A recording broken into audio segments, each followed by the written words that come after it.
I stood outside that restaurant in Seattle, holding a gift wrapped in silver paper, and I realized something I should have known years ago. Sometimes the people you love the most will look you in the eye and tell you exactly where you stand. And if you are lucky, or maybe unlucky, you will finally believe them. My name is Helen Ward, and I am 71 years old. I had just spent 9 hours on a plane with a layover that left my knees aching from plastic chairs just to stand on that sidewalk. I had traveled all the way from my little town outside Pierre, South Dakota. Holding a neatly wrapped gift my hands had packed and repacked 3 times.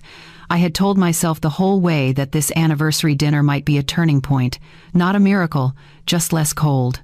I was wrong.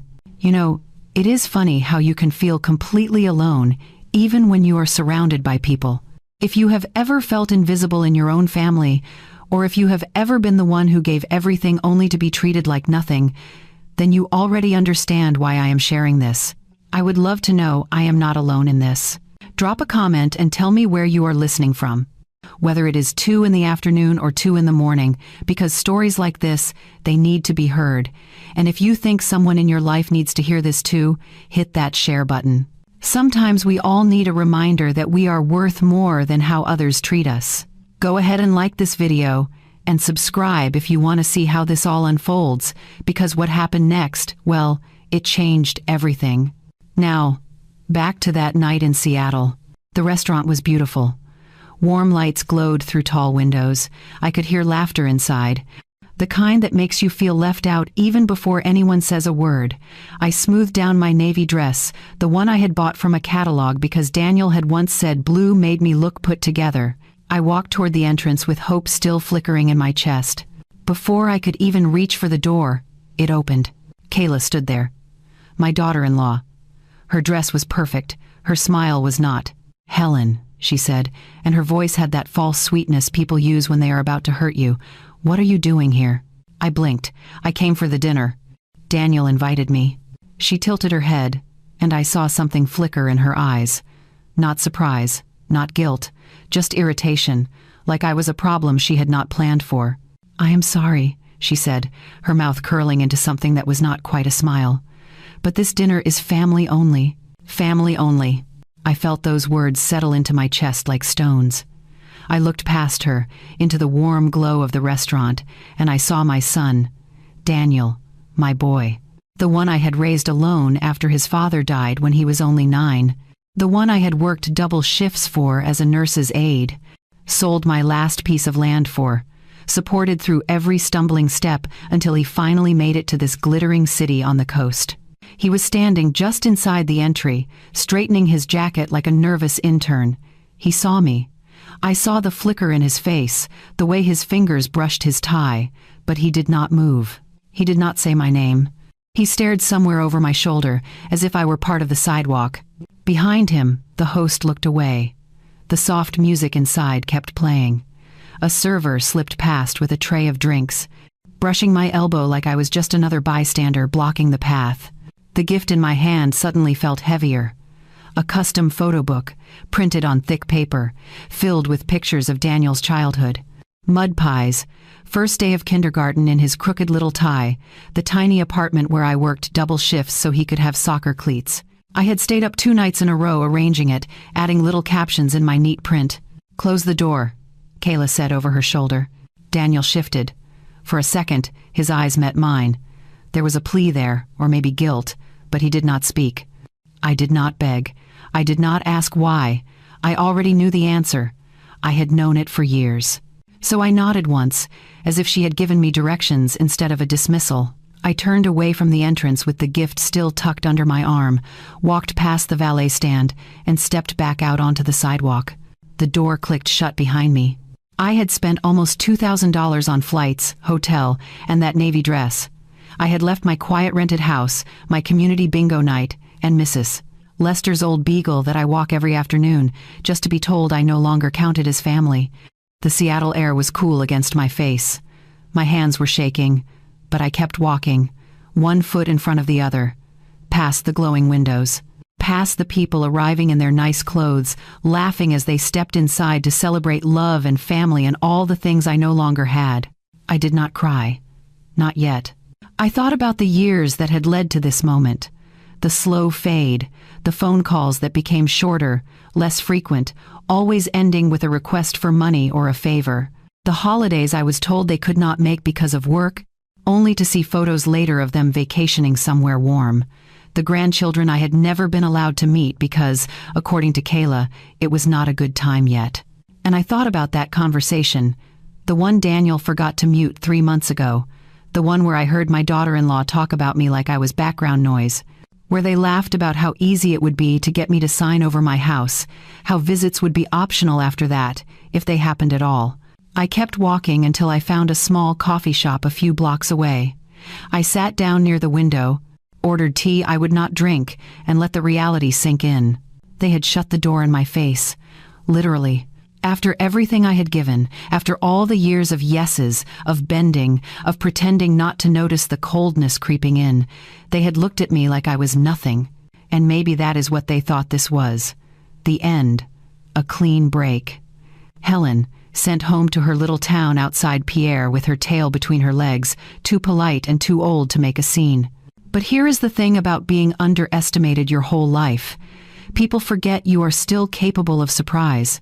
I sat there in that coffee shop, staring out at the Seattle streets, and I felt something shift inside me. Not anger, not yet, just a quiet, steady certainty. They thought that was the end of it. They did not know that the most dangerous thing in that restaurant was not the woman they had pushed out, but what she had already set in motion. To understand how I ended up on that sidewalk in Seattle, you need to know how I got here. Not just the flight or the hotel reservation, but the years that came before. The choices that felt so right at the time, so natural, that I never questioned them until it was far too late. I became a single mother when Daniel was 9 years old. His father, my husband James, had a heart attack while fixing the fence behind our house. One minute he was laughing about something our son had said at breakfast, and the next minute he was gone. Just like that. No warning. No goodbye. I buried him on a Thursday and picked up an extra shift at the care facility by Monday. Not because I was strong or brave, but because the bills did not stop coming just because my heart had stopped working properly. I was a nurse's aide in a small town outside Pierre, South Dakota. The pay was modest, the hours were long, and the work left my back aching and my feet swollen by the end of every shift. But I did it. I did it because that is what mothers do. We keep moving forward, even when the ground beneath us has disappeared. Daniel was everything to me. He had his father's smile and my stubborn streak. He was a good student, not brilliant, but determined. He worked hard at everything he touched. Soccer, debate team, weekend jobs at the grocery store. He was the kind of kid who made you proud without even trying. By the time he turned 18, I had counted every dime twice for so long that numbers lived in my bones. I knew exactly how much a gallon of milk cost, how many more shifts I needed to cover new school shoes, how far I could stretch a pot of soup. When Daniel got his first job offer in Seattle at 26, I was so proud I could barely breathe. My boy, moving to the big city. My boy, making something of himself. But the move required money he did not have. A security deposit, first and last month's rent, moving costs, a professional wardrobe. He called me one night, his voice tight with stress, and explained that the opportunity was perfect but just out of reach. I did not hesitate. I sold the last piece of land my husband and I had owned, 10 acres with a rusted red barn that we had always planned to fix up someday. The developer who bought it paid cash, and I wired Daniel the down payment for his first condo without a second thought. He cried on the phone when the money came through. "You are the best, Mom," he said, his voice breaking. "I will pay you back as soon as I am settled." He never did. I never asked. That is when the pattern started, though I did not see it then. I just saw my son building a life, and I wanted to help him build it strong. $300 here for an unexpected expense, $600 there for a car repair, a plane ticket so they could bring the kids to visit, which got canceled at the last minute 3 different times. Every time, the reason sounded reasonable. The market was volatile. The company was restructuring. One of the kids had a cough. They were saving for the future. And little by little, I started to feel like an overdraft account with a heartbeat. Then he met Kayla. The first time I saw her was on a video call. She had perfect makeup, a sharp blazer, and that smooth tone people use in office presentations. She leaned into the frame and said, "We are so grateful you helped Daniel. You are like a foundation we can build on." At the time, I took it as a compliment. I smiled. I told her I was happy to help. I meant it. But looking back now, I can see the red flags I ignored. The way she always positioned herself slightly in front of Daniel during our calls. The way she would interrupt him mid-sentence to clarify something he had just said, as if he could not be trusted to speak for himself. The way my name started dropping out of their social media posts, even though I could see photos of her parents at every holiday gathering. Over the next 5 years, my help became a quiet habit, not a choice anymore, but an expectation. The calls grew shorter. My name disappeared from family updates. Photos of the grandchildren stopped coming unless I asked twice, and even then they arrived weeks late with vague captions. When I mentioned maybe spending a few months in Seattle so I could help with school pickups, Kayla's voice went flat. "It is just, we have our routine," she said carefully. "Your town is more your speed. Out here is different. And Daniel really needs to focus on his career right now." I swallowed that like I had swallowed everything else, with a smile and a reassurance that I understood. But one night, sitting alone at my kitchen table, I decided to run the numbers. I pulled out old bank statements, receipts, copies of wire transfers I had saved in a folder. I laid them all out and started adding. The pen paused over the paper when the total came into focus. Over the last 7 years, I had sent them just over $54,000. $54,000. That was my husband's life insurance, my emergency fund. The cushion I had once dreamed would let me drive to see the ocean or take a simple bus tour through New England when I finally retired from changing bedpans and lifting patients who weighed twice what I did. Instead, it had turned into their safety net while I worked overtime to keep my own bills paid. I could have made peace with that, maybe, if the love had matched the withdrawals, if the warmth in Daniel's voice had stayed constant, if Kayla had ever once called just to ask how I was doing instead of leading into another request. But the gap between what I gave and what I received started to widen in ways you cannot measure with a calculator. I thought about the last time Daniel had called without needing something. I could not remember. I thought about the last time I had received a photo of my grandchildren without having to ask 3 times. It had been months. I sat there at that table, staring at the numbers, and I felt something crack open inside my chest. Not anger yet, just a slow, creeping realization that the love I had been clinging to was not love at all. It was a transaction. And I was the only one still paying. They called when they needed me. They smiled when I sent money.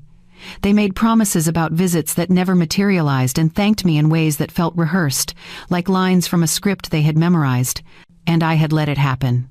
I had told myself that this was what family looked like now, that distance changed things, that I needed to be grateful for whatever scraps of attention they threw my way.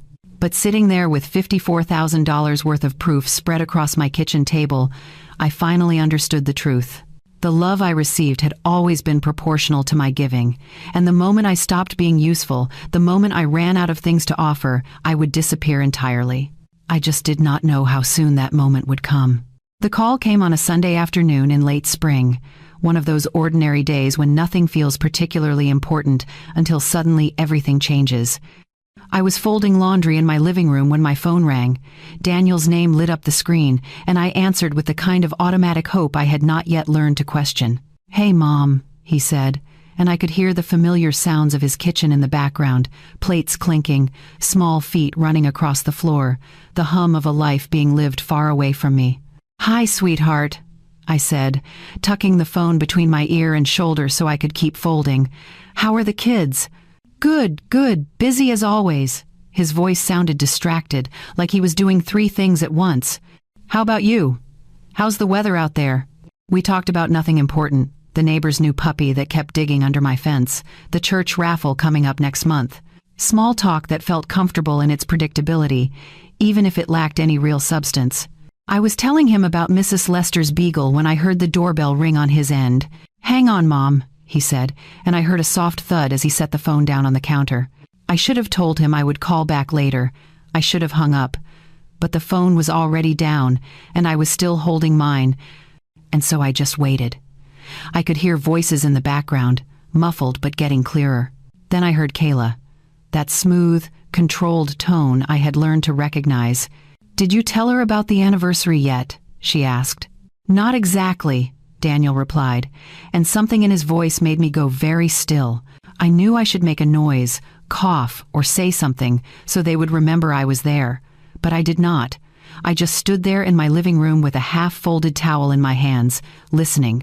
"It is supposed to be a special evening," Kayla went on. "My parents paid for the private room. It is for close family.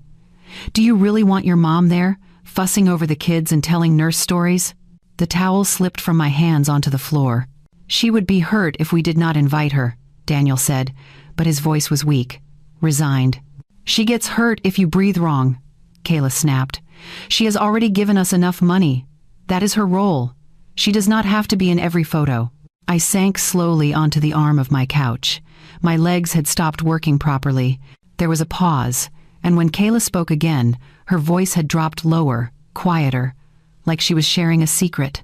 "She is not really our family unit," she said. "Your real family now is me and the kids and my parents. She is background. And anyway, once we get her to sign over that house, she will be taken care of. A good assisted facility, right? That is what she keeps saying she is afraid of. Just get her to put it all in your name for emergencies. After that, visits are optional." My hand tightened around the phone so hard my knuckles cracked. My house. My last asset. The old place I rented out now to a young couple who kept the lawn neat and paid on time. The place that had climbed in value because some developer wanted to turn the edge of town into an outlet mall. Daniel had called it our nest egg just a week earlier during one of our brief conversations.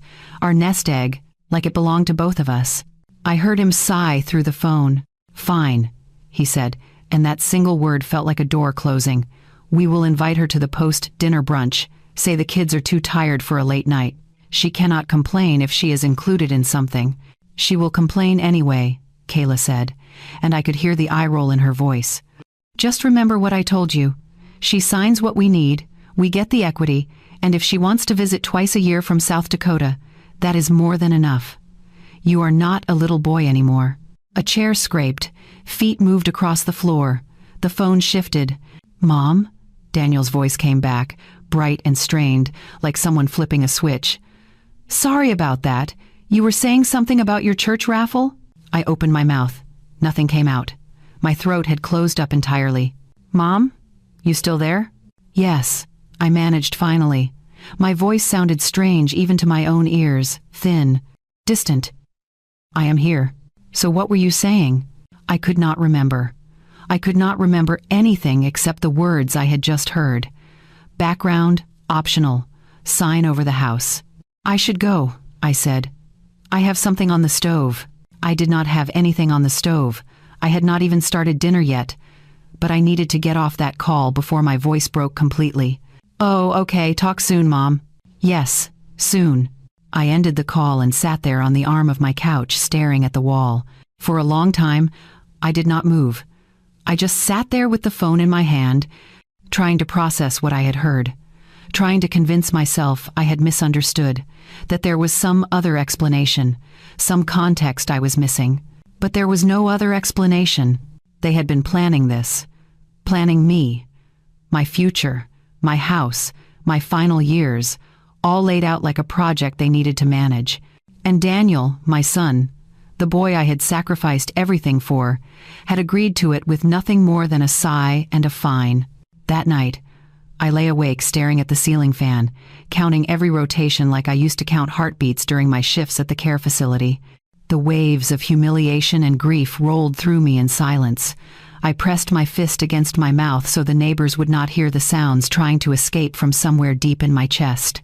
I thought about every check I had written, every wire transfer, every time I had said yes when I should have said no, every time I had ignored the coldness creeping in because I was too afraid of losing him completely. And I thought about that word, background. That is what I was to them. Not a mother, not a grandmother. Just background noise in a life I had helped build but was no longer welcome to be part of. By morning, something inside me had snapped into sharp focus. The grief was still there, heavy and real, but underneath it was something else, something harder, clearer. For the first time in 71 years, I allowed myself to be suspicious instead of understanding. I listened to my instincts instead of apologizing for them. That night, something inside me hardened, and for the first time in my life, I decided to stop being the woman who always said yes and became the woman who would finally say enough. The morning after that phone call, I woke up with a clarity I had not felt in years. The grief was still there, sitting heavy in my chest, but it had company now, something sharper, something that knew exactly what needed to be done. I made myself toast and coffee, the same breakfast I had eaten for 40 years, and I sat at my kitchen table making a list, not the kind of list I usually made, full of groceries and errands. This was different. This was a plan. I needed proof. Real proof. Not just my word against theirs. Not just hurt feelings and suspicious phone calls. I needed something solid. Something undeniable. The problem was, I barely knew how to use my phone beyond making calls and sending the occasional text message. I certainly did not know how to record conversations, or save files, or do any of the technical things people half my age took for granted. But I knew someone who did. My neighbor, Mrs. Allison, had a grandson named Kyle who was 16 and spent most of his time fixing computers for half the town. He was quiet, polite, and never asked unnecessary questions. The kind of kid who understood that sometimes people needed help without needing to know why. I called Mrs. Allison that afternoon and asked if Kyle might have time to help me with my phone. She sent him over after school with a backpack full of cables and a patient smile. He sat at my kitchen table with his laptop open while I poured him lemonade and tried to figure out how to explain what I needed without explaining too much. "I have been getting some calls from my doctor's office," I said carefully. "They give me instructions about medications and appointments, and sometimes I forget the details. I was hoping there might be a way to record the calls so I could listen back if I need to." It was not entirely a lie. I had gotten calls from my doctor, just not recently. Kyle nodded like this was the most normal request in the world. "Sure, Mrs. Ward. That is easy. Your phone already has a voice recorder app. I can show you how to use it." He spent the next 20 minutes walking me through it. How to start a recording, how to save it, how to name the files so I could find them later. He even showed me how to transfer them to a small flash drive he pulled from his backpack. "You should keep backups," he said, his fingers moving quickly across my phone screen. "In case something happens to your phone, just plug this into your computer and drag the files over." He made it sound simple, and watching him do it, it looked simple. But I made him show me 3 times, writing down each step in my notebook with the careful printing I had learned in school 60 years ago. When he finally left, I sat at my table with my phone in one hand and the flash drive in the other, feeling like I was holding something dangerous and necessary all at once. I did not have to wait long for another call. Kayla phoned me 4 days later. Her voice was sweet, almost cheerful, the way it always was when she wanted something. "Helen, hi. I hope I am not catching you at a bad time." "Not at all," I said, my finger hovering over the record button. I pressed it. "How are you?" "Good. Really good. Listen. Daniel and I have been talking, and we think it might be time to help you with some estate planning. You know, just to make sure everything is organized. Make things easier for you down the road." My hand tightened around the phone. "Estate planning?" "Nothing complicated," she said quickly. "Just some basic paperwork, power of attorney, that kind of thing. Daniel could handle everything for you if something happened. Medical decisions, financial stuff. It would give you peace of mind." Peace of mind. As if handing over control of my life would somehow make me feel safer. "And we were thinking," she continued, her voice dropping into that confidential tone people use when they are about to suggest something they know you will not like. "It might make sense to transfer the deed on your rental property into Daniel's name now, for tax purposes. And honestly, managing a property from so far away must be stressful for you. This way you would not have to worry about it anymore." There it was, exactly what I had heard on that unmuted call, except now she was saying it directly to me, wrapped up in concern and practicality. "I will think about it," I said, keeping my voice neutral. Of course, no pressure. But maybe we could send you the paperwork soon? Just to review. Daniel has a friend who is a notary. It would be so easy." We talked for another 10 minutes.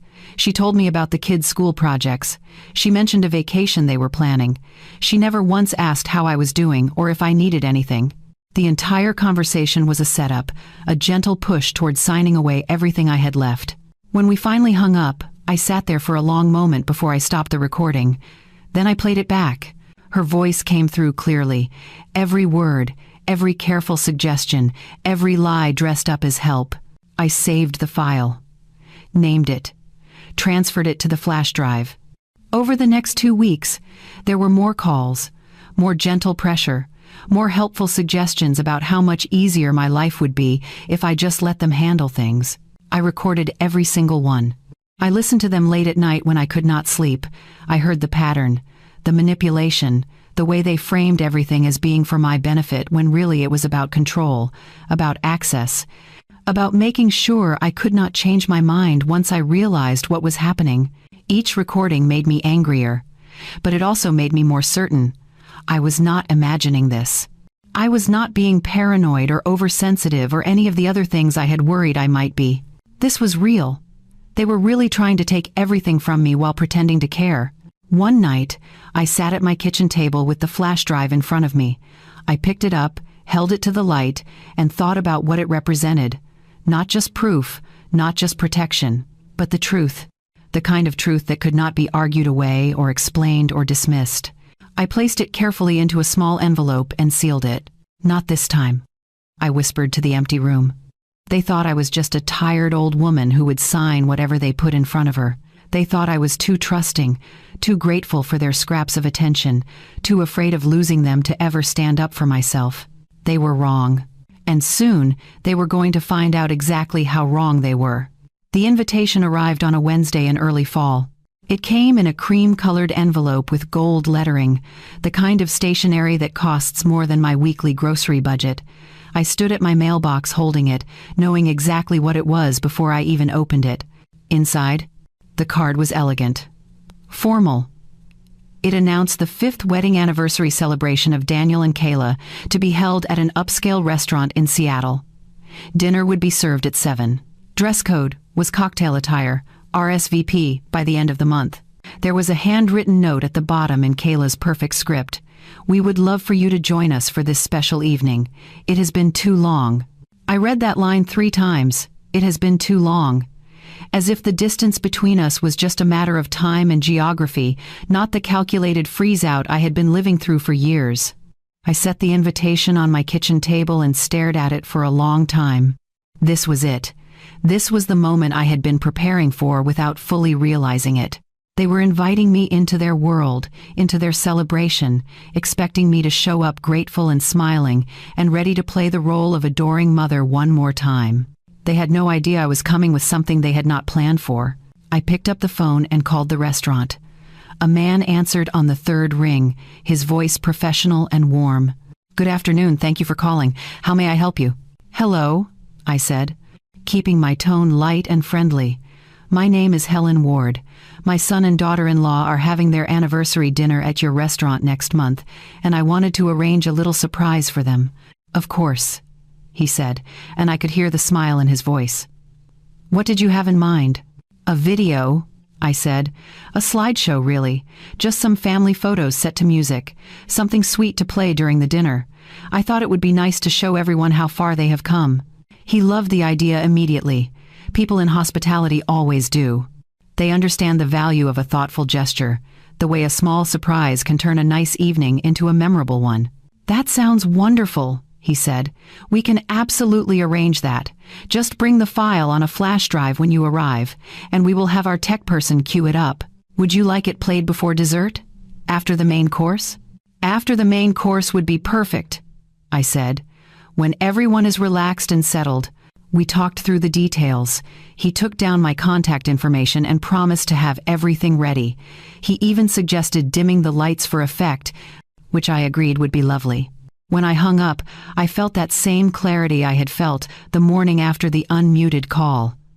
I knew what I was doing. I knew it was going to hurt, but I also knew it was necessary. The next step was creating the actual video. I drove to the print shop in town the following Saturday. It was run by a woman named Carol, whose daughter did wedding slideshows and anniversary videos on the side. I had seen her work at church events. She was good, professional, and most importantly, she did not ask too many questions. I brought a shoebox full of old photographs. Pictures of Daniel as a baby, his first day of school, birthday parties in our tiny kitchen, Christmas mornings when money was tight but love was abundant. I also brought the flash drive with the recordings. Carol's daughter, Jessica, met me in the back room where they kept the computers and editing equipment. She was in her late 20s, kind-faced, with gentle hands that moved carefully through my photos. "These are beautiful," she said softly, looking at a picture of Daniel at age 5, covered in mud and grinning like he had just discovered gold. "You want them set to music?" "Yes," I said. "Something soft at first. Maybe a piano melody, nothing too sentimental. And then I need you to add something at the end." I handed her the flash drive. "There are audio files on here," I said carefully. "I need them added to the end of the video, after the photos. Just a black screen with the audio playing." She looked at me, and I saw the question forming in her eyes, but she did not ask it. She just nodded. We spent 3 hours building it. She walked me through each decision, which photos to use, how long each one should stay on screen, the transitions between images, the music volume, and then we got to the end. She played the audio files I had selected, the conversation between Daniel and Kayla about me being background, about getting me to sign over my house, about visits being optional once they had what they wanted. Jessica went very still as she listened. When it finished, she looked at me with something I had not seen in a long time, not pity, not sympathy, understanding. "Are you sure?" she asked quietly. "I am sure," I said. She exported the video onto 2 flash drives without another word. When she handed them to me, she pressed them into my palm and held my hand for just a moment. "Good luck," she said. I paid her in cash and drove home with both flash drives in my purse. That night, I packed my suitcase, the navy dress, comfortable shoes, the gift I had already wrapped, though I suspected I would never actually give it to them now. And both flash drives, one tucked into my purse, one taped carefully inside the lining of my suitcase. If life had taught me anything, it was that you always needed a backup. I stood at my bedroom window, looking out at the quiet street, at the life I had built here in this little town outside Pierre, the house I had worked for, the neighbors who knew my name, the routines that had held me together through the hardest years of my life. And I thought about dignity, about truth, about finally being heard after years of swallowing words that needed to be said. They thought they could shut me out. They thought they could reduce me to an inconvenience, a checkbook with a heartbeat, someone who existed only to serve their needs and disappear when no longer useful. But I was not disappearing. Not anymore. 3 days later, I boarded the plane to Seattle. The flash drive was safe in my purse. My heart was steady. My hands did not shake.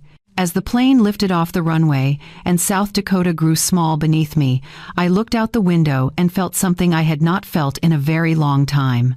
Not happiness, not peace, but purpose. They had invited me to their celebration, and I was going to give them exactly what they asked for: the truth. I arrived in Seattle on a Thursday afternoon, 2 days before the anniversary dinner. The hotel was modest but clean, the kind of place where the staff smiled without really seeing you. I checked in, brought my suitcase up to the 3rd floor, and sat on the edge of the bed for a long time, just breathing. The city felt too big, too loud, too full of people who all seemed to know exactly where they were going while I sat in a quiet room wondering if I was about to make the biggest mistake of my life. But then I thought about that phone call, about the words I had heard: background, optional, sign over the house. And I knew I was not making a mistake. I was making a choice. Maybe the first real choice I had made in years. The next morning, I took a taxi to the restaurant. It was mid-afternoon, long before the dinner service would begin. The manager I had spoken to on the phone was there, a man in his 40s with kind eyes and a name tag that read Robert. "Mrs. Ward," he said, shaking my hand warmly. "It is so good to finally meet you in person. Your son is a lucky man to have a mother who cares so much." I smiled. It felt strange on my face, like something I had borrowed and did not quite fit. "I brought the video," I said. pulling the flash drive from my purse. "For the anniversary. You said after the main course would be best?" "Perfect timing," he said, taking it carefully. "We will dim the lights, announce it as a surprise from you, and let it play on the main screen. I think your family is going to love it." He had no idea what was actually on that drive, and I did not tell him. "Thank you," I said. "I appreciate you doing this." "Of course. It is these little touches that make celebrations special." I left the restaurant and walked back to my hotel, counting my steps like I used to count my son's heartbeats when he was a baby, and I would check on him sleeping in his crib. That night, I barely slept. I rehearsed conversations in my head, what I would say if Daniel asked why I had come, what I would say if Kayla acted surprised to see me, what I would say if they actually let me inside and I had to sit through dinner pretending everything was fine. But none of my rehearsals prepared me for what actually happened. The next evening, I got dressed slowly. The navy dress fit the same way it had when I tried it on at home, but somehow it felt different now, heavier, more real. I brushed my hair, applied a little makeup, and looked at myself in the mirror. I looked like someone's mother, someone's grandmother, someone who should be arriving at a family celebration with nothing but love and good intentions. And maybe that was still true. Maybe love and good intentions were exactly what I was bringing, just not in the shape they expected. I arrived at the restaurant early. The gift was in my hands, wrapped carefully in silver paper. My heart was beating faster than it should have been, a fluttering, anxious rhythm that made my chest feel tight. I stood on the sidewalk for a moment, watching people arrive. Couples in nice clothes, a family with 2 small children, laughter floating through the open door. I smoothed down my dress one more time and walked toward the entrance. The door opened before I could reach it. And there she was, Kayla, in a dress that probably cost more than my rent. Her hair was perfect, her makeup was flawless, and her smile disappeared the second she saw me. Everything I told you at the beginning of this story happened exactly as I said. The cold greeting, the dismissal, the words that cut deeper than any knife. "This dinner is family only." I looked past her and saw Daniel standing inside. My son, the boy I had raised alone, the man I had sacrificed everything for, and he looked away. He pretended not to see me. Behind him, I could see the restaurant glowing with warm light. I could hear music playing. I could see people laughing and talking, completely unaware of the woman being turned away at the door. Kayla was still blocking the entrance, waiting for me to leave. Part of me wanted to push past her. Part of me wanted to demand answers. Part of me wanted to make a scene right there on the sidewalk, to force Daniel to look at me, to make them acknowledge what they were doing. But I did not, because a scene was not necessary. My work was already inside. So I nodded once, turned away, and walked back down the sidewalk with the gift still in my hands. The door clicked shut behind me. That sound echoed in my ears as I walked. Click. Final. Absolute. I had spent almost $2,000 to be here. I had flown 9 hours with aching knees and a hopeful heart. I had left my quiet life, my routines, my small comforts, all for this moment, and they had looked me in the eye and told me I did not belong. I kept walking until I found that same coffee shop I mentioned before. I sat down near the window, ordered tea I knew I would not drink, and I waited. My phone was on the table in front of me, face down, silent for now. But I knew that would not last long, because inside that restaurant, in about 20 minutes, they were going to dim the lights. They were going to announce a special surprise video from Daniel's mother. And everyone was going to see exactly who this family really was. I did not feel triumphant. I did not feel victorious. I just felt tired and sad and strangely calm. They had made their choice at that door. They had chosen cruelty over kindness, exclusion over inclusion, money over love. And now they were going to live with the consequences of that choice in front of everyone they had invited to celebrate with them. I picked up my tea and took a sip even though it was already getting cold. A scene was not necessary. My work was already inside. I sat in that coffee shop with my hands wrapped around a cup of tea that was losing its warmth. The steam had faded to nothing. The liquid inside had gone from hot to lukewarm to something closer to room temperature, and I had not taken more than 2 sips. Outside the window, Seattle moved on with its evening. People walked past holding hands. Taxis pulled up to curbs. Somewhere in the distance, a bus hissed to a stop. Life continued exactly as it always did, completely indifferent to the fact that mine had just fractured into something I barely recognized. I checked my watch. It had been 18 minutes since they closed that door in my face. By now, they would be finishing their main course, wiping their mouths with cloth napkins, laughing at something someone said. Completely unaware of what was about to happen, I thought about standing up and walking back to my hotel, about leaving before the fallout started, about disappearing quietly the way they had always wanted me to. But I stayed. My phone was still face down on the table, silent, waiting. And then, at exactly 22 minutes after I had walked away from that restaurant, it started.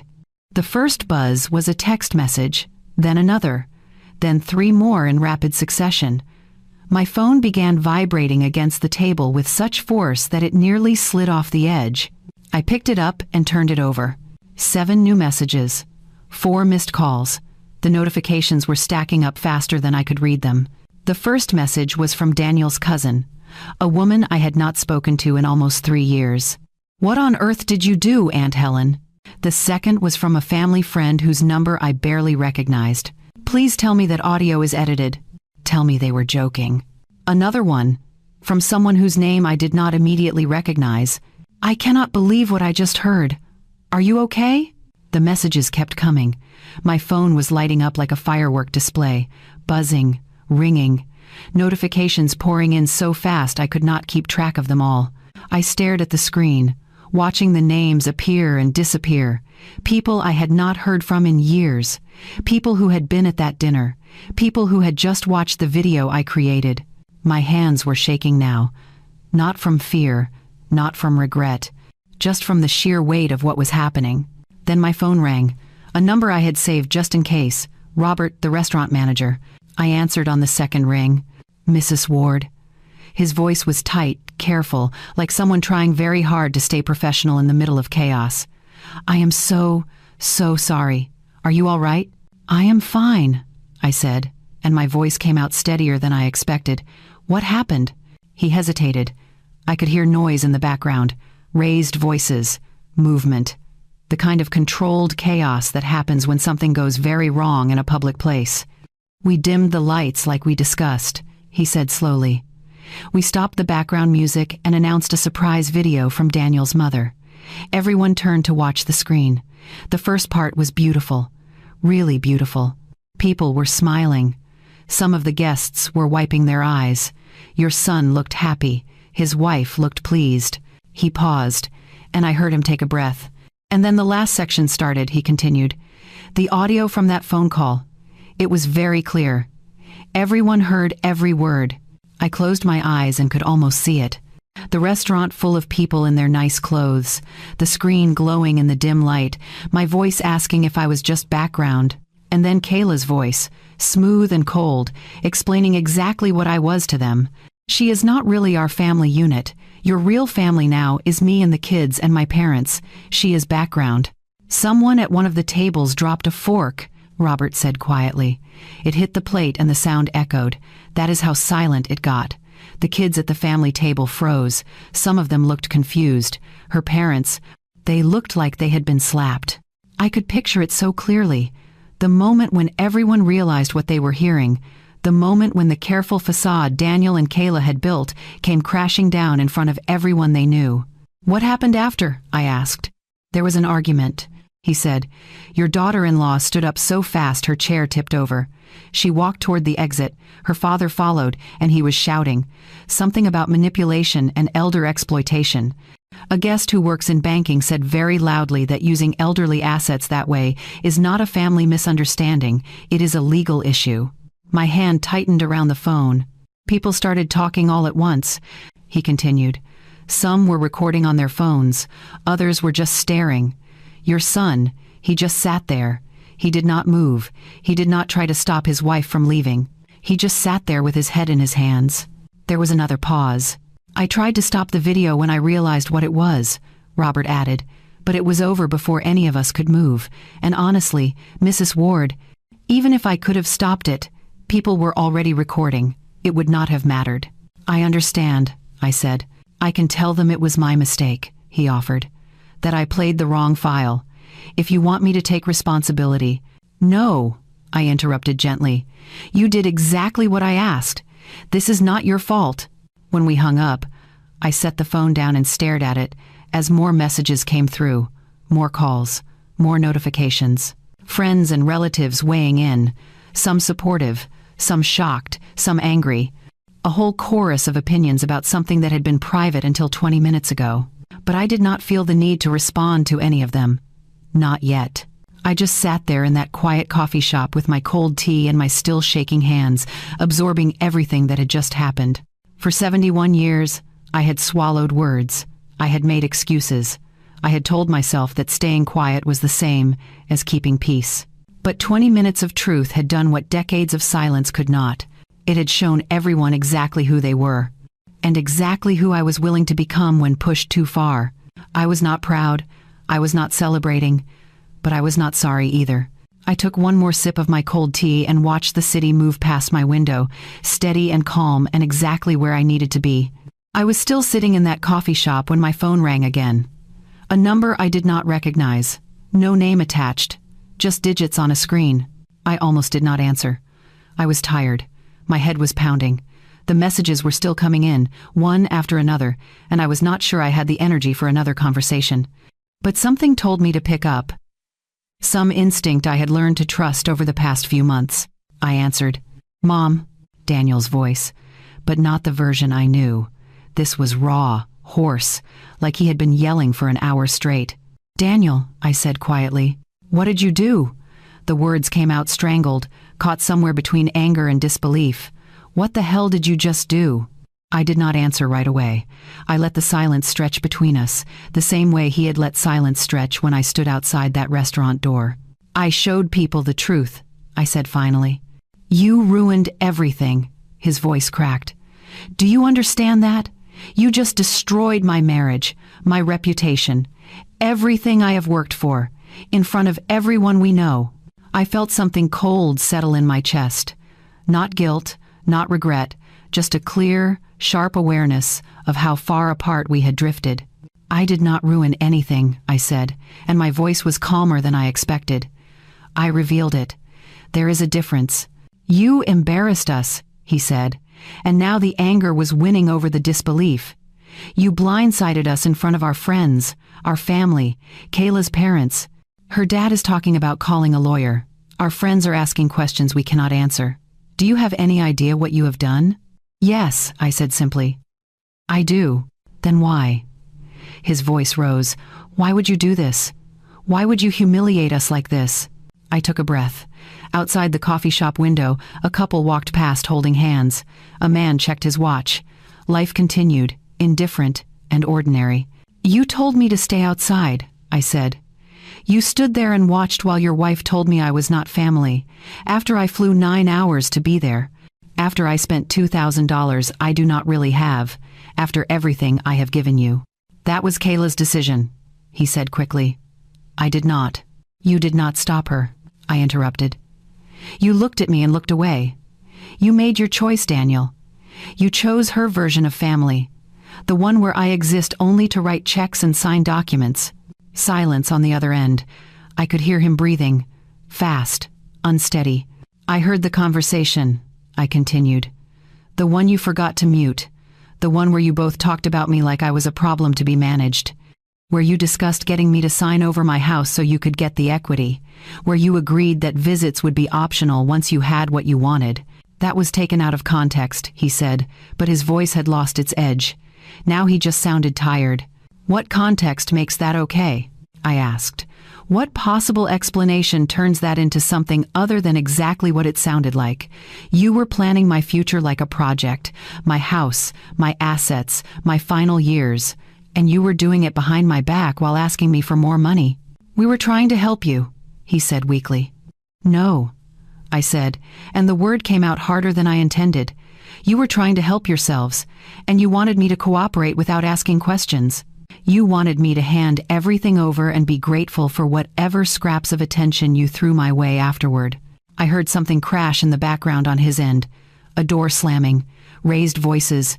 "Kayla is leaving," he said, his voice dropping to barely a whisper. She is packing a bag right now. Her parents are taking her to their place. She says she cannot be married to someone whose mother would do something like this. Part of me wanted to feel bad about that. Part of me wanted to apologize. But the larger part, the part that had been growing stronger since that unmuted phone call, refused. "I am sorry your marriage is suffering," I said. "But I am not sorry for what I did. You made me feel like nothing, like background noise, like a wallet with a pulse. And when I finally stood up for myself, you are upset because it was not quiet enough, because it was not private enough, because people saw who you really are. You did not have to do it that way," he said. "What other way was there?" I asked. "Telling you how I felt? I tried that for years. Asking for respect? You stopped answering my calls. The only time you contacted me was when you needed something. Money, signatures, permission to take more." Another silence, longer this time. "What are you going to do now?" he asked finally, and something in his voice had shifted. The anger was gone. Now he just sounded scared. I looked down at my cold tea, at the table that was not mine in a city that was not my home. "I am going back to South Dakota," I said. "Tomorrow morning, and when I get there, I am calling a lawyer. I am putting my house in a trust that has nothing to do with you. I am making sure no one but me has access to my accounts. And I am going to spend whatever time I have left living for myself." "You would really cut me off?" His voice broke on the last word. "After everything?" "You already cut me off," I said quietly. "You just wanted to do it slowly, with paperwork and polite distance. I am just making it official. Mom, I loved you more than anything in this world," I said, and my voice finally wavered. "I gave you everything I had. My time, my money, my dreams. I worked myself to exhaustion so you could have opportunities I never had. And you repaid me by planning to take the last thing I owned and put me somewhere I could be visited when convenient. We were not—" "Yes, you were," I interrupted. "I have it recorded. Your wife said it clearly. Assisted facility, optional visits, after you got my house. Those were her exact words. And you agreed." He did not try to deny it this time.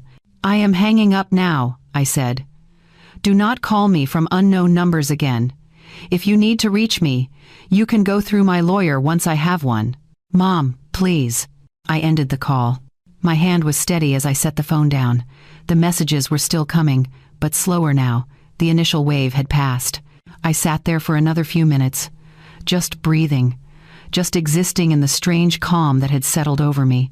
I was not happy. I was not victorious, but I was something I had not been in a very long time. I was free. I left Seattle the next morning on the earliest flight I could book. The hotel checkout was quick. The taxi ride to the airport was quiet.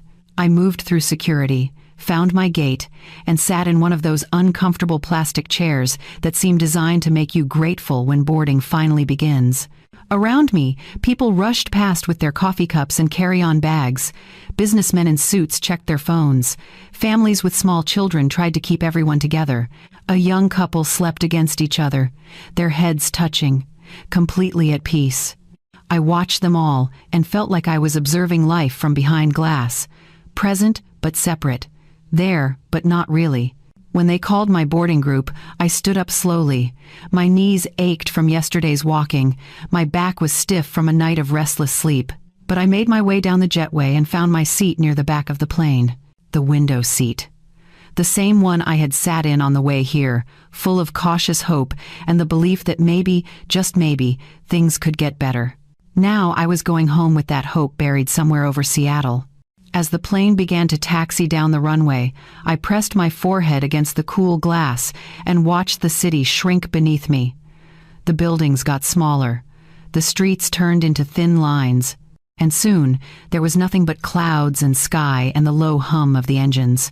I thought about the decades I had spent building a life around my son, the years of sacrifice that had felt so natural at the time, so necessary, like breathing.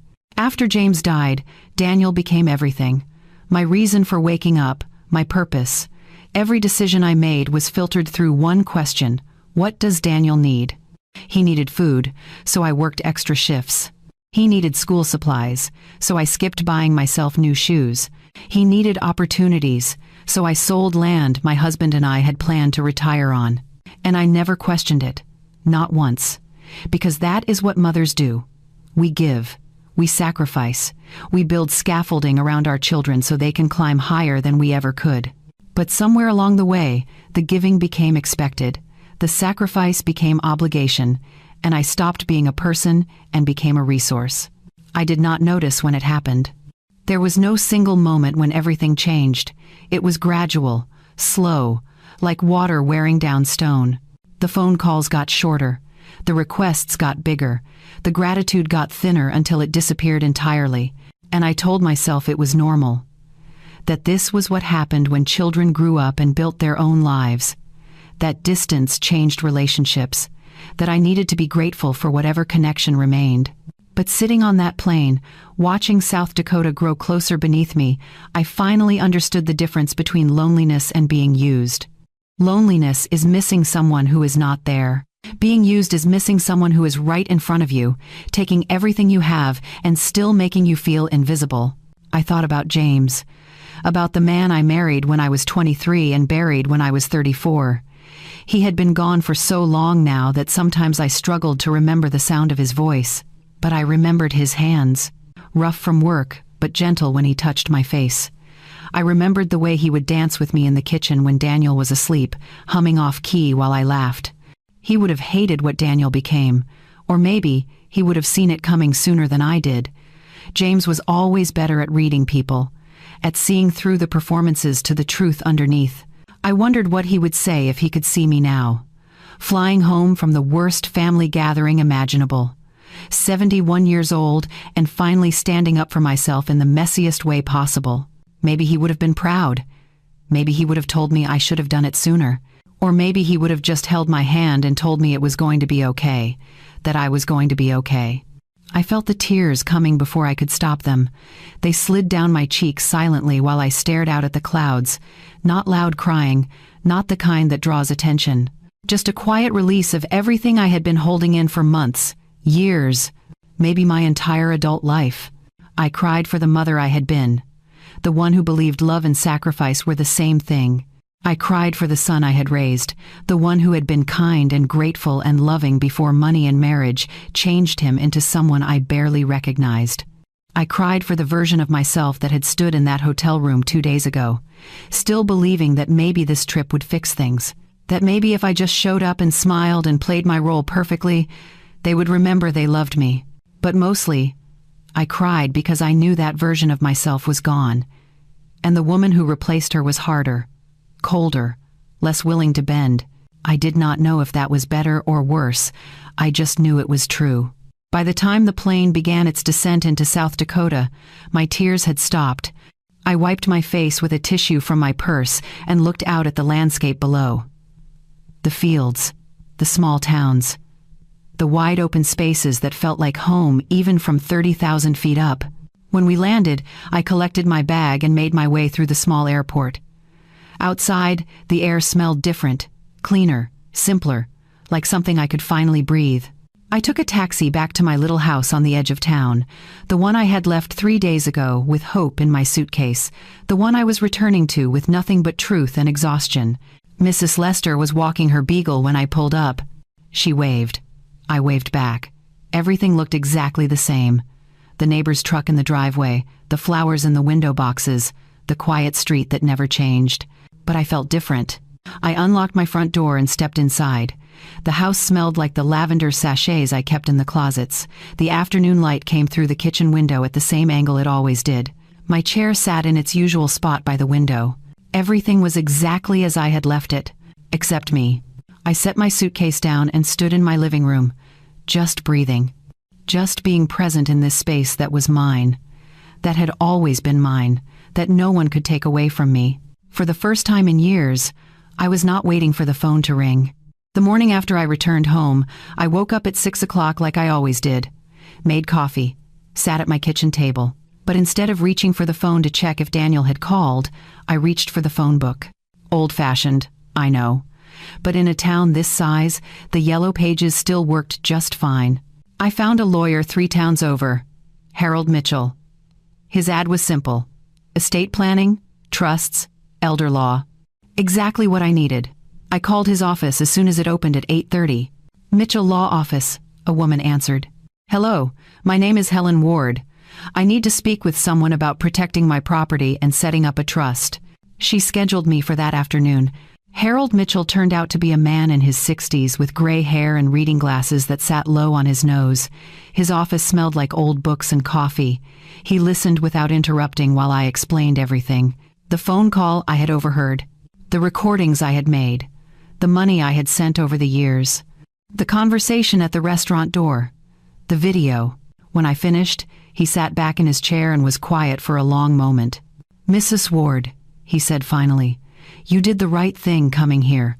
What you are describing is a textbook case of financial exploitation. It happens more often than people realize, especially with elderly parents and adult children.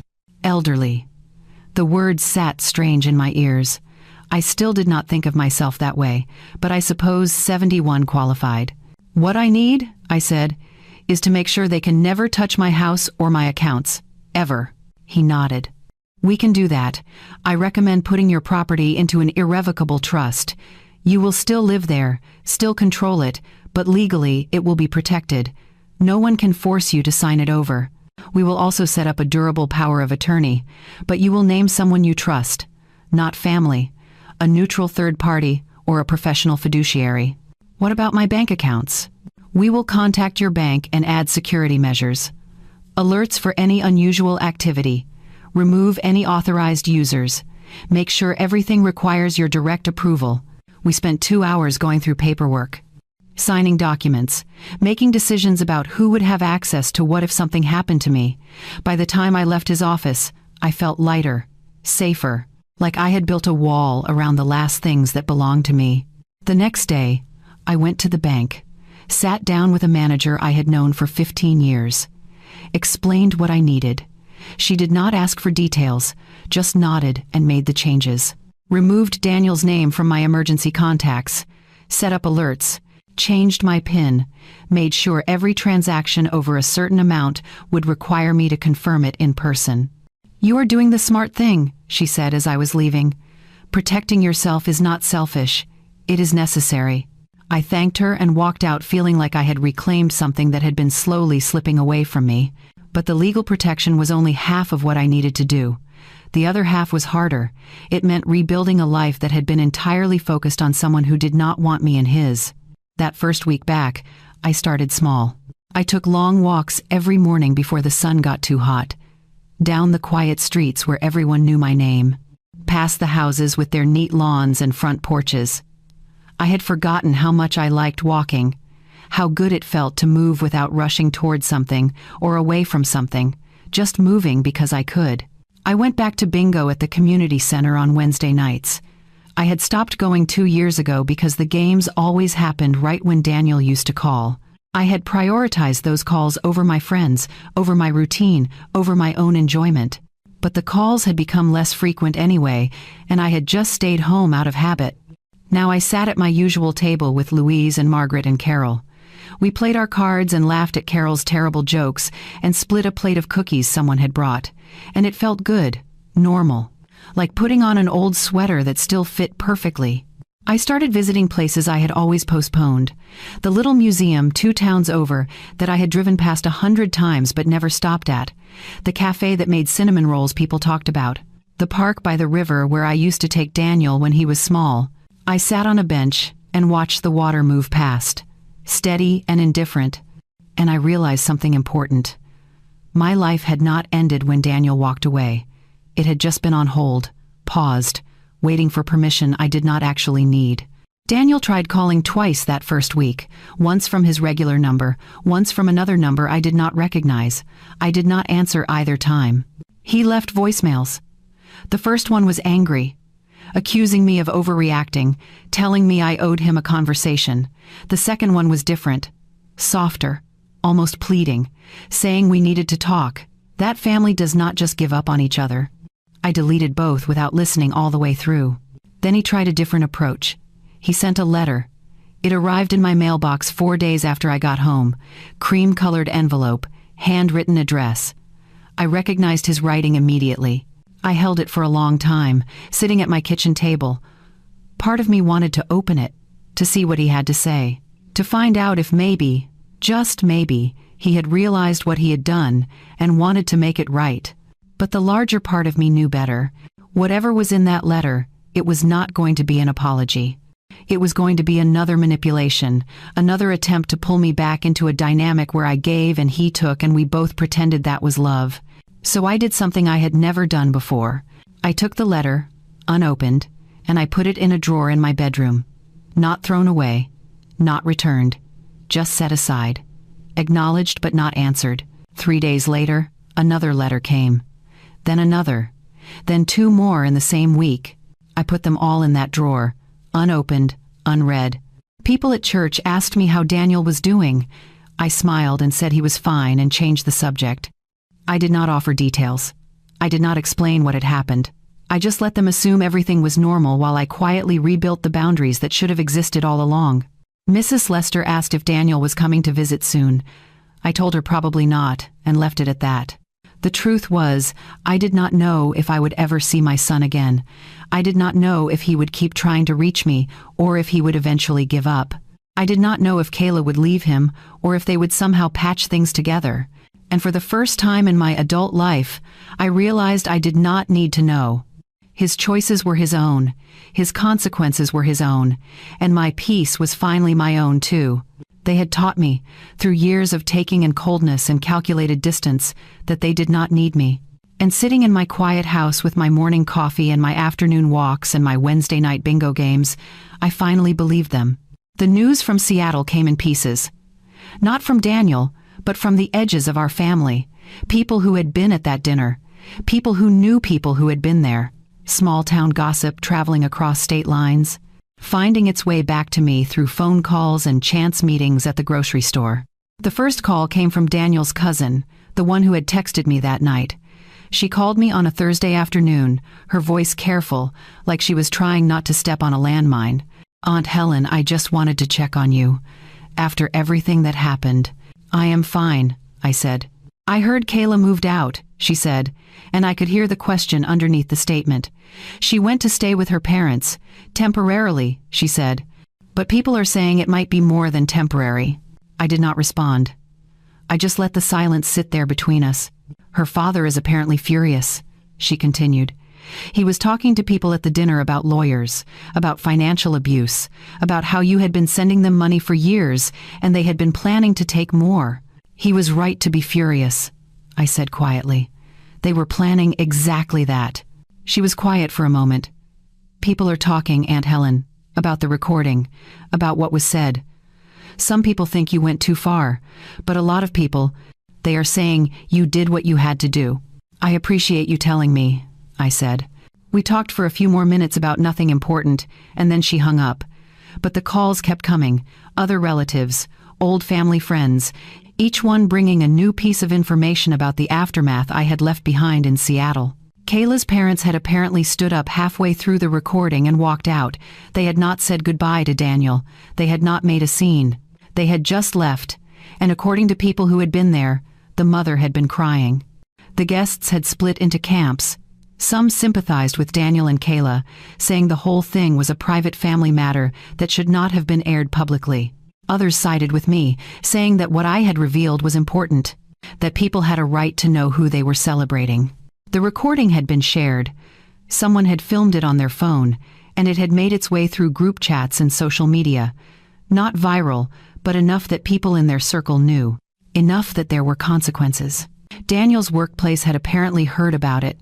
Nothing official, but the kind of whispered awareness that changes how people look at you in meetings. Their friends were asking questions. Not confrontational, but pointed. About the money, about my house, about how long this had been going on. And through it all, Daniel kept trying to reach me. The letters continued. One arrived every few days, each with his handwriting on the envelope. I stopped reading his name on the return address. I just recognized the shape of the letters and added them to the drawer with the others. But then, about 3 weeks after I had returned home, the tone of the letters began to change. I know this because I opened one. Just one. I told myself I would not, But curiosity got the better of me. Or maybe it was the part of me that still hoped he might actually understand what he had done wrong. The letter was 5 pages long, handwritten. His penmanship was messy, rushed, like he had written it in one sitting without stopping. It started with an apology. "I am sorry for how things happened. I am sorry you felt hurt. I never meant for any of this." But by the second page, the apology had shifted into justification. "You have to understand, we were under a lot of financial pressure. Kayla's student loans, the kids' expenses, the cost of living out here. We were just trying to plan ahead." By the third page, the justifications had become accusations. "You did not have to humiliate us like that. You could have just talked to us. You could have said no if you did not want to help anymore. But instead, you destroyed our reputation. You hurt our marriage. You turned our friends against us." And by the final page, it had dissolved into guilt. "How could you do this to your own son, after everything we have been through? After Dad died and I was all you had? I needed you to be better than this. I needed you to be the mom you used to be." I read that last line 3 times. I needed you to be the mom you used to be. The mom who said yes to everything. The mom who never questioned. The mom who gave until there was nothing left and then found a way to give more. That mom was gone, and he was angry about it. I folded the letter carefully, put it back in the envelope, and placed it in the drawer with the others. The letters kept coming. I stopped opening them. I could feel the weight of them accumulating. 7, 10, 15. Each one an attempt to pull me back into a role I had finally walked away from. And then one morning, I decided I was done carrying them. I took the entire stack from the drawer and brought them to the post office. I put them in a padded envelope with Daniel's address on the front and a note inside that said simply, "I received these. I am returning them unread. Please do not send more." I kept only one letter. The one I had opened, the one that showed me exactly where his mind was, not in understanding, not in genuine apology, but in blame and manipulation dressed up as hurt feelings.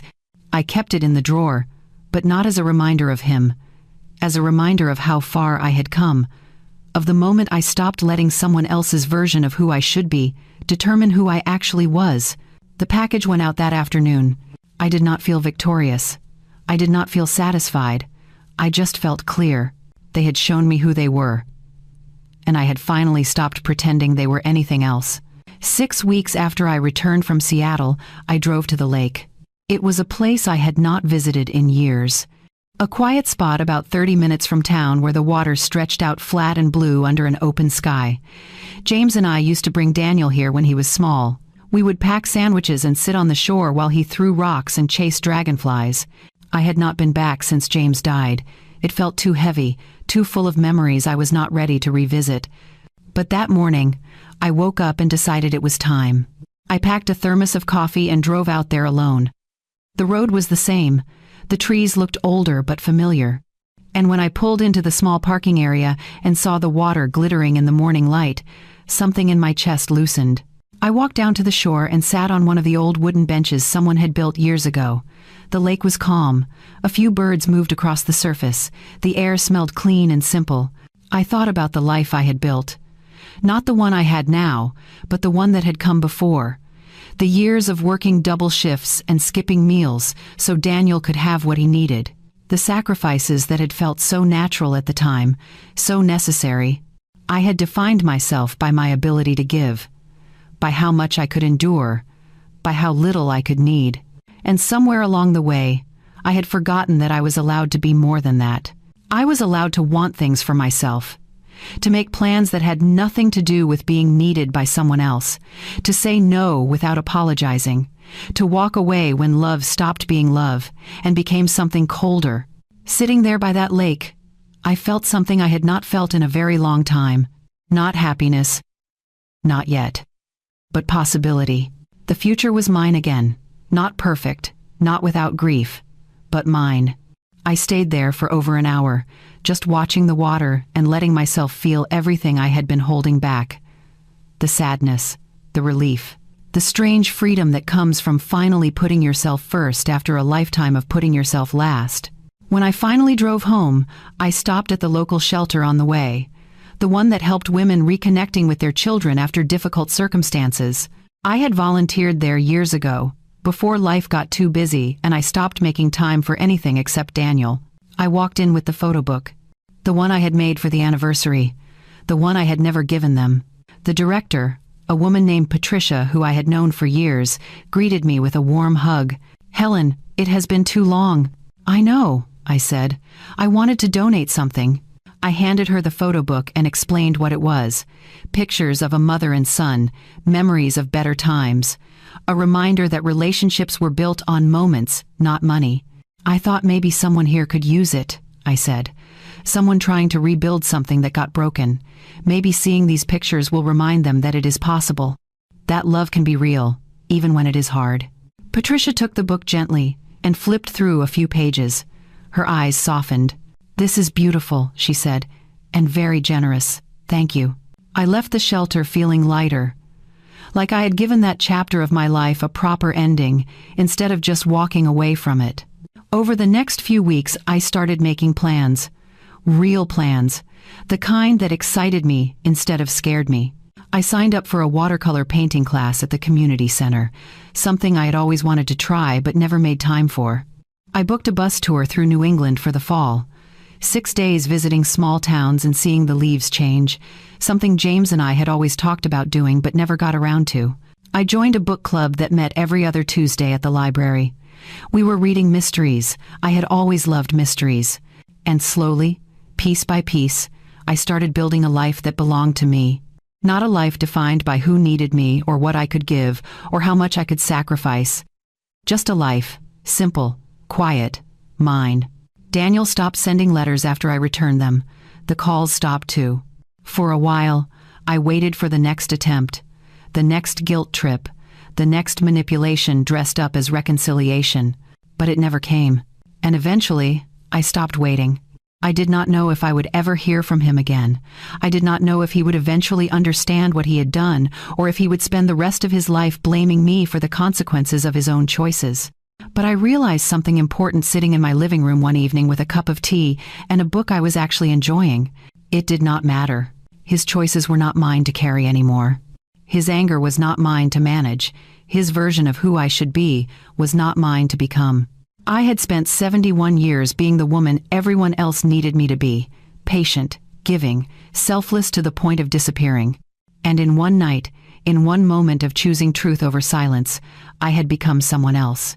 Someone who knew her worth.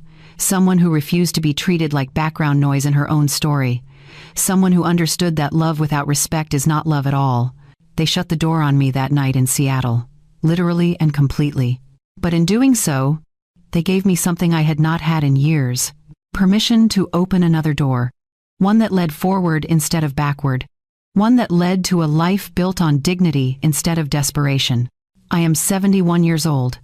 I do not know how many years I have left, but I know this much. Every single one of them will be mine. Before you go, I want to thank you for listening to my story. If you have ever felt invisible in your own family, if you have ever given more than you received, or if you are still trying to find the courage to choose yourself, I hope this helps. Please leave a comment and share your thoughts.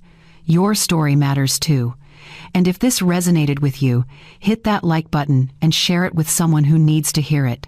Subscribe if you want to hear more stories like this. Sometimes we all need a reminder that we are worth more than how we are treated. They shut the door on me.